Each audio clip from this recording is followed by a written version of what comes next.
कांग्रेस और कांग्रेस के नेता, खास तौर पर राहुल जी, जब तक इस बात को समझेंगे नहीं कि यहाँ पे वोट चोरी नहीं, उनका जनादेश चोरी हो चुका है भाई। उनके पास अब कोई जनाधार बचा ही नहीं है। और जब तक ये बहानेबाजी बनाते रहेंगे और ये आत्ममंथन नहीं करेंगे कि कारण क्या है कि एक के बाद एक के बाद एक के बाद ये चुनाव हार रहे हैं, अलग अलग राज्यों में चुनाव हार रहे हैं, लोकसभा के चुनाव में जनता बार बार इनको नकार रही है। कभी चौकीदार को चोर मान लेते हैं, कभी वोट को चुराने वाले सत्ता पक्ष को ये मान लेते हैं।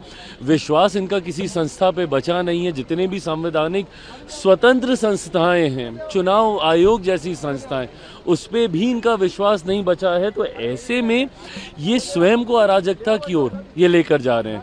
राहुल जी को अब ये समझना होगा, पूरी कांग्रेस पार्टी को समझना होगा कि बात वोट चोरी की नहीं है, आपके जनाधार चोरी की है, जो अब आपके पास नहीं रहा। आज की तारीख में आपका जनाधार, जनता का विश्वास आप पूरी तरीके से खो चुके हैं।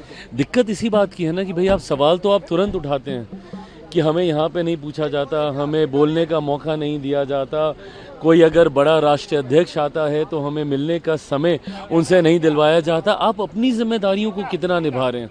जब सदन में बड़ी से बड़े विषयों को लेकर बहस होती है, चर्चा होती है, एलओपी होने के बावजूद आप सदन से आप नदारत रहते हैं।